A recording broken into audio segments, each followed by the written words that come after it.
On a le prince des bâtons qui est sorti, c'est donc le valet des bâtons. Encore une fois, c'est une action rapide qui se présente à vous, puisqu'on est encore une fois dans l'énergie du feu, dans les bâtons. Donc, vous avez la possibilité de saisir des occasions, quelque chose se présente à vous, ça peut être une personne, ça peut être un événement, ça peut être une opportunité, mais c'est quelque chose qui se présente à vous rapidement et avec une détermination précise. Donc si c'est une personne, cette personne n'a qu'une idée en tête, c'est de vous informer de quelque chose ou de vous donner la possibilité de réaliser quelque chose.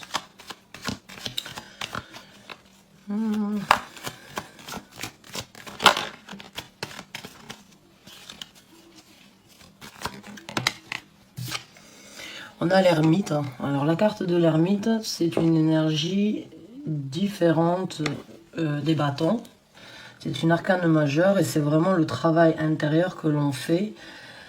C'est un travail intérieur afin de trouver les réponses nécessaires, afin d'analyser sa personnalité ou afin d'analyser la façon dont on veut agir et la façon dont on réagit. Donc là, j'ai l'impression pour certains d'entre vous, quelque chose se propose à vous, quelque chose se présente à vous, ou une personne se présente à vous avec la possibilité de vous donner la possibilité de recommencer quelque chose ou de commencer quelque chose de très passionné. Pour certains d'entre vous, il se peut que ça se passe trop rapidement et que vous vous sentiez dans vous sentiez en fait le besoin éventuellement de vous recroqueviller un petit peu, de réfléchir avant d'apporter donc un oui ou un non, ou bien avant de saisir l'occasion. Pour certains d'entre vous, il va y avoir une remise en question concernant ce nouveau départ et cette possibilité de recommencer quelque chose ou de commencer quelque chose. Mais il y a vraiment cette énergie de se recroqueviller, d'essayer de trouver la lumière en fait dans la nuit noire, vraiment trouver l'éclaircissement par rapport à ce que l'on veut faire dans cette situation qui se présente à vous.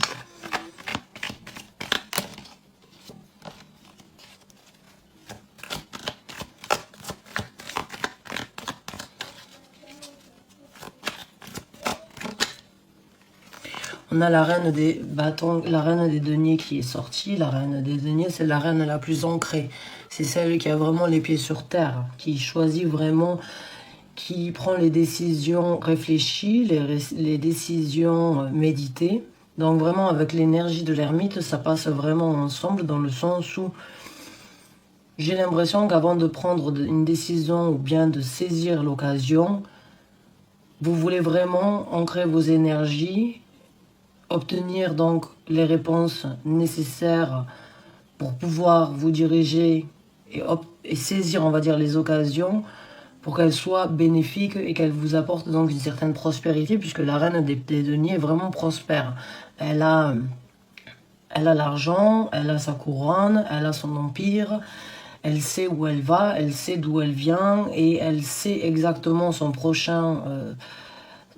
on va dire la prochaine route qu'elle va prendre, puisqu'elle a vraiment les pieds sur terre et elle analyse vraiment toutes les situations avant d'agir. Elle prend le temps nécessaire. Donc ces deux cartes sont dans la même énergie. J'ai l'impression que vous voulez saisir ou que vous allez saisir cette occasion, mais qu'il va y avoir une réflexion mûre avant d'agir. Et c'est très bien puisque...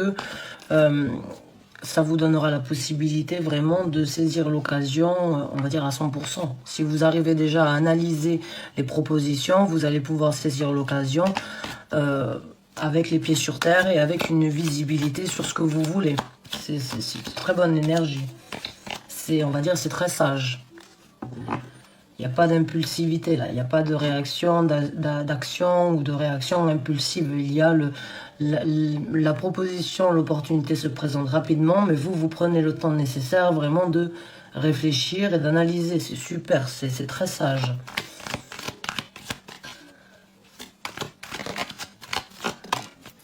Le prince des coupes, donc vous avez deux princes, vous avez le prince de la passion et vous avez le prince de l'amour. Les coupes, c'est vraiment l'action, encore une fois, rapide. C'est les deux chevaliers les plus rapides, avec le chevalier aussi d'épée. Mais c'est des deux chevaliers les plus déterminés, en fait, à atteindre un but précis. Donc là, je pense qu'après avoir trouvé un certain équilibre par rapport à ce que vous allez faire, vous allez donc vraiment vous y mettre corps et âme et y mettre vraiment de votre cœur. C'est peut-être pour ça aussi que vous êtes dans cette analyse actuellement, parce que vous ne voulez pas le faire sans forcément y être impliqué et investi à 100%. Mais ça va vous ouvrir des portes sur de nouvelles émotions, je pense, cette nouvelle opportunité qui se présente à vous. Si vous arrivez à la saisir comme vous le voulez, je pense que c'est pour aussi pouvoir donc... Ça vous ouvrira de nouvelles émotions et de nouveaux sentiments, sans doute de nouvelles personnes à rencontrer aussi. On a le 5 de coupe, en fait, qui est sorti. Donc le 5 de coupe, c'est ne plus rien avoir à donner, c'est ne plus rien avoir à donner émotionnellement parlant, envers soi-même ou envers les autres. Mais c'est aussi la carte un petit peu de la déception et des choses difficiles qui se sont passées ou qui se passent dans notre vie. C'est être déçu émotionnellement et ne pas voir en fait les nouvelles opportunités qui se présentent. Donc pour certains d'entre vous, j'ai l'impression qu'en fait cet état de méditation et cet état de réflexion, c'est dû peut-être à certaines déceptions du passé. Il se peut que vous avez déjà eu la possibilité de recommencer plusieurs fois, ou bien de saisir de nouvelles occasions plusieurs fois dans votre vie, qui n'ont peut-être pas apporté, on va dire, qui n'ont pas été très bénéfiques jusqu'à présent. Et vous avez peut-être appris de vos leçons, vous avez peut-être appris à tempérer la chose et à méditer sur la façon dont vous voulez saisir et vous diriger vers les nouvelles opportunités, parce que vous voulez vraiment analyser toutes les situations sous tous leurs angles avant vraiment d'agir. Je pense dû à certaines déceptions et certaines douleurs que vous avez eues dans le passé, ou bien on va dire certains abandonnements. Certains abandonnements. Les gens qui éventuellement vous ont promis des monts et merveilles, qui n'ont pas tenu leur parole, les gens qui vous ont peut-être proposé certains partenariats, mais qui en fin de compte se sont montrés ne plus être très fiables ou très collaborateurs, ou bien peut-être vous ont peut-être volé, déçu, embobiné. Et vous en êtes sorti donc avec une certaine douleur et ce sentiment de ne plus avoir la possibilité de recommencer, ou bien de ne plus avoir envie de recommencer peut-être, ou bien de ne plus avoir envie de saisir ces occasions-là. Donc j'ai l'impression que vous avez appris une certaine leçon et aujourd'hui vous désirez vraiment ancrer vos énergies avant d'agir. C'est super, c'est vraiment très sage encore une fois. On a l'impératrice qui est sortie.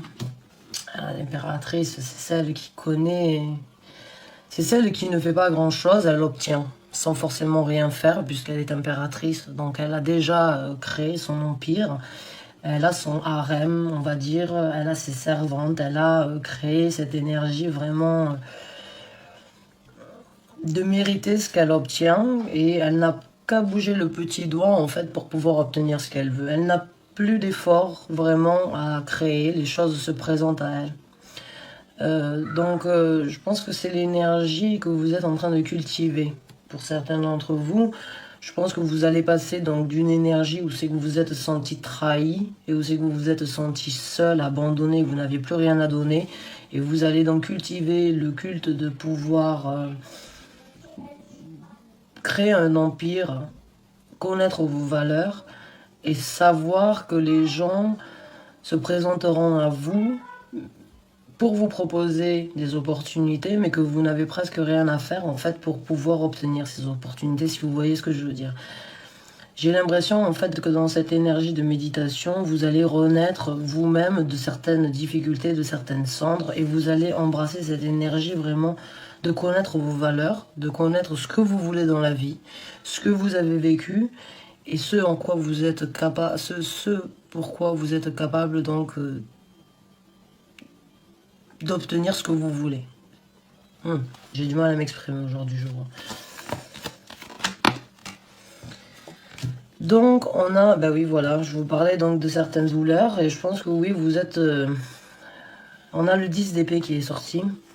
Le 10 d'épée dans ce tarot-là, ce n'est pas la trahison, au contraire, c'est la libération. C'est la libération, donc, si vous regardez cette carte, en fait, je vais essayer de vous montrer sans... Mais en fait, voilà, il est... c'est un viking, il a énormément d'épées derrière, et là, il y a Freya, donc la déesse Freya, qui vient récupérer son âme afin de l'amener au Valhalla. Et pour les vikings, la seule chose en fait qu'ils désiraient, les vikings guerriers, les guerriers vikings, c'était de mourir au combat afin de pouvoir accéder au Valhalla. Donc le décès au combat était pour eux une libération, puisque du coup ils pouvaient aller donc dans l'équivalent de notre paradis, chez les chrétiens, les catholiques ou les musulmans. C'est cette libération en fait de ce corps terrestre afin de pouvoir continuer à adhérer le paradis et continuer à festoyer donc avec les dieux et les déesses. Donc c'est une libération et je l'ai senti avec le 5 de coupe. Je pense en fait qu'il y a eu énormément de déceptions émotionnelles, peut-être dues à certaines personnes ou des nouveaux départs que vous avez recommencé dans votre vie. Et cette quête en fait là avec l'ermite et l'énergie de la reine des deniers, c'est vraiment en fait la quête que vous êtes en train de créer que vous essayez d'obtenir, donc l'énergie de l'impératrice. Et ça vous aidera en fait à vous libérer. C'est vraiment entre ces deux cartes, j'ai l'impression vraiment, si on regarde ces trois cartes-là, qu'il y a vraiment la déception, la prise de conscience de ses qualités et se libérer donc de ces trahisons ou bien de ces déceptions passées.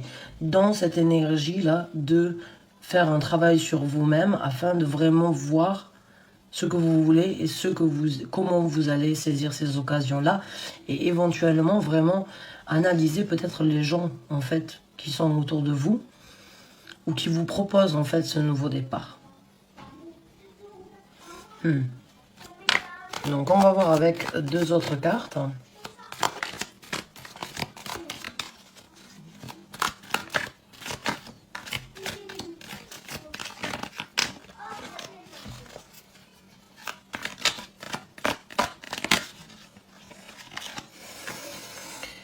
Alors, on a deux qui sont sortis. On a le pape. On a le pape et on a la carte des amoureux qui s'est retournée dans le tas. Donc, la carte du pape, bon, c'est la dévotion. C'est la dévotion de la compréhension. C'est la dévotion vers une culture. C'est la dévotion, l'engagement que l'on peut avoir envers sa propre personnalité ou bien envers d'autres personnes. C'est le travail en fait balancé de pouvoir acquérir une certaine sagesse et un savoir-faire. Le pape, c'est la personne qui a toujours le bon conseil. C'est la personne que tout le monde respecte puisqu'il a un vécu très, on va dire, très intense et très chargé. Il s'est engagé dès le départ dans sa vie à se donner comme un pape, tout simplement, à se donner pour la culture et la religion, en fait, ses croyances. Donc, là, j'ai vraiment l'impression, en dessous de la reine des deniers, que vous faites un travail par rapport à vos valeurs et par rapport à ce que vous êtes éventuellement, on va dire...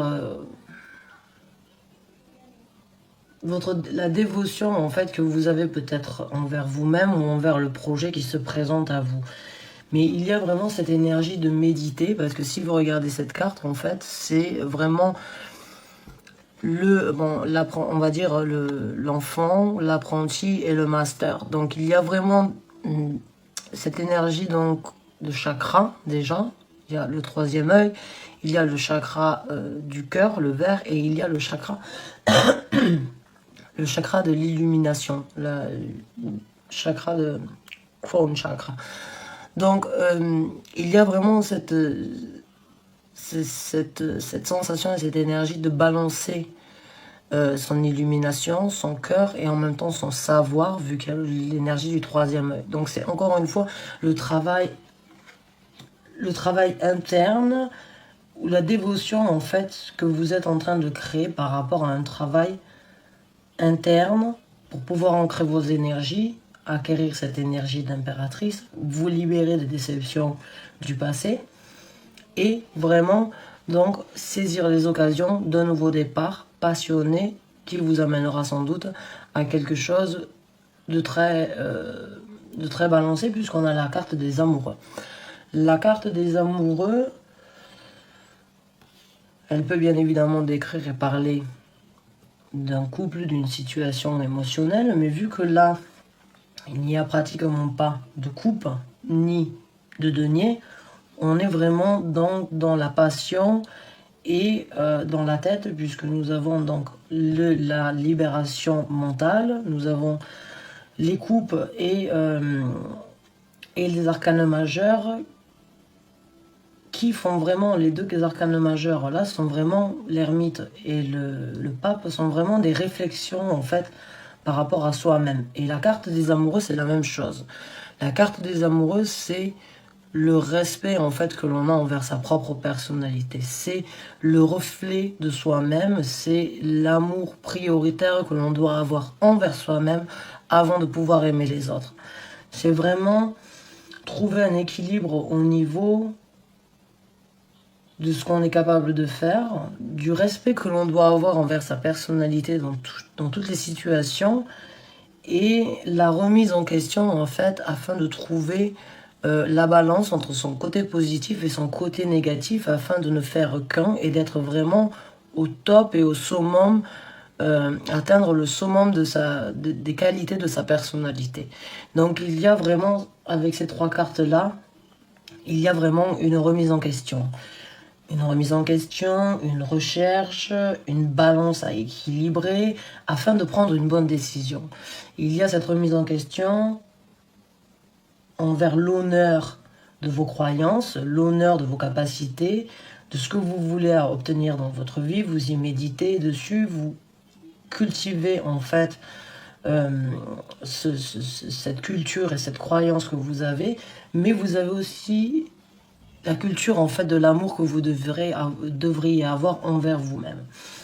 Donc, est-ce que vous allez écouter votre côté émotionnel, votre côté rationnel pour pouvoir prendre la décision? C'est à vous de me le dire, mais il y a vraiment cette énergie de recherche nécessaire dans ce tirage afin vraiment de prendre la bonne décision. L'occasion se présente, il se peut que vous l'ayez, il se peut que vous arrivez en fait à sentir déjà qu'il y a quelque chose qui se présente puisqu'on commence ce tirage avec l'as de bâton, donc il n'y a pas de doute sur ça. Il y a du renouveau, il y a la possibilité de recommencer quelque chose de passionné. Mais il y a aussi une crainte due en fait aux déceptions. Et quand je l'ai en dessous de l'as de bâton, vraiment le 5 de coupe me fait penser me fait ressentir que vous avez appris de certaines déceptions et que vous ne voulez pas recréer la même chose. Et en fait, ce travail que vous êtes en train de faire va vraiment vous libérer. Vous-même, je pense que vous cherchez avec la carte de l'ermite et j'ai le 10 d'épée en dessous, vraiment vous cherchez la libération en fait. Peut-être la libération des énergies, on va dire, pessimistes, ou bien des énergies, on va dire, négatives qui vous ont détruit ou qui vous ont fait du mal dans le passé, qui vous ont abattu. Mais une fois que vous allez prendre votre décision et que vous allez trouver les réponses internes que vous cherchez, vous allez vraiment ouvrir de nouvelles opportunités qui vous combleront, je pense, émotionnellement parlant, puisqu'on a le chevalier de coupe. Le chevalier de coupe, le chevalier de bâton, c'est la passion, l'émotion, le respect en fait de la culture et le respect de ses croyances et le respect en fait de la capacité que l'on a à acquérir et à obtenir les choses dans la vie. Donc mes chers amis Capricorne, ça vous correspond bien, vous êtes quand même des signes assez... vous aimez les choses carrées, vous aimez la perfection, vous avez des traits de caractère quand même assez forts, donc vous êtes capable d'analyser les situations et de prendre le temps nécessaire avant d'agir. Donc continuez sur cette route, je suis ravie de vous avoir apporté ce message. J'espère que vous allez trouver les réponses nécessaires. Je vous remercie en tout cas du fond du cœur d'avoir regardé cette vidéo. Et je vous dis à très bientôt pour un nouveau tirage. Merci encore et bonne fin de journée à vous.